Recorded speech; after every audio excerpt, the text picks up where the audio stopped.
Pada kesempatan yang baik ini, mari kita bicara sejenak tentang vaksin yang sudah kita terima. Kita divaksin sebanyak 2 kali. Lalu apa yang kita harapkan dari vaksinasi ini? Tentu alasannya bukan karena kita ingin bebas bepergian, lepas masker dan kumpul-kumpul seenaknya. Tujuan kita divaksin adalah bahwa kita mengharapkan ada antibodi yang terbentuk di dalam tubuh kita supaya kita kebal terhadap virus COVID-19. Vaksin yang ada di Indonesia saat ini buatan Sinovac, keefektifannya 65%. Artinya dari 100 orang yang divaksin, ada 65 orang yang akan terbentuk antibodinya, sedangkan yang 35 orang lainnya tidak. Tapi tidak masalah, karena apabila 65 orang tidak tertular dan menularkan, diharapkan yang 35 orang sisanya terbawa aman. Mengapa ada antibodi yang tidak terbentuk? Itu karena ada yang namanya respon vaksin. Jadi setelah vaksinasi tidak serta-merta terbentuk antibodi, ada prosesnya. Bila proses respon vaksin cepat, maka antibodi terbentuk dengan cepat. Demikian sebaliknya, bila proses respon vaksin lambat, maka antibodi pun terbentuknya lambat. Respon vaksin tidak sama antara satu orang dengan yang lainnya. Apa itu respon vaksin?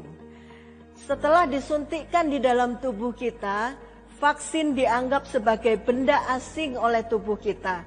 Lalu vaksin dimakan oleh sel darah putih, ditelan dan dihancurkan oleh sel darah putih yang ukurannya besar-besar, yang saat itu sedang patroli di dalam darah kita. Lalu dikirimlah sinyal kepada jenis sel darah putih lain yang secara khusus bertugas membangkitkan antibodi di dalam tubuh kita. Nah, oleh karena itu, supaya terbentuk antibodi yang cukup tinggi, dibutuhkan kondisi sel darah putih yang militan. Makanya pada orang tua atau lansia, seringkali respon vaksinnya kurang baik. Antibodinya lama baru terbentuk, atau bahkan tidak terbentuk sama sekali, oleh karena sel darah putih sudah tidak sebaik pada waktu muda. Lalu bagaimana caranya agar sel darah putih kita jadi maksimal kerjanya? Pada saat pandemi, minimal ada beberapa vitamin dan mineral yang perlu kita konsumsi, seperti vitamin C, vitamin D, dan zinc. Oleh karena penyerapan vitamin dan mineral ini terjadinya di usus, maka usus kita juga harus sehat. Perbanyak makanan berserat ditambah bawang putih dan bawang merah. Jangan terlalu banyak konsumsi gula dan karbo seperti pasta, roti, atau mie.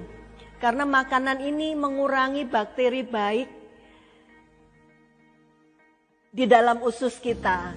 Untuk lansia, kadangkala perlu dibantu dengan mengkonsumsi bakteri baik atau yang disebut probiotik seperti yogurt, tempe, dan tauco. Lansia juga perlu dijaga kesehatan giginya agar dapat mengunyah makanan dengan baik supaya penyerapan nutrisi di usus dapat efektif dan efisien. Setelah vaksinasi dan terbentuk antibodi, kenapa kita juga harus tetap memakai masker, cuci tangan, jaga jarak, tidak bergerombol dan sebagainya? Iya, karena virus tidak peduli apakah kita punya sertifikat vaksin atau tidak. Dia tetap bisa dengan leluasa masuk ke dalam tubuh kita. Tes swab PCR kita kemungkinan masih bisa positif, walaupun sudah tidak menularkan. Perlukah dicek antibodi yang sudah terbentuk dalam tubuh kita ini? Ya, walaupun di Indonesia belum dibuat peraturannya dengan jelas, namun sebaiknya diperiksa. Apalagi bila lebih dari 60 tahun.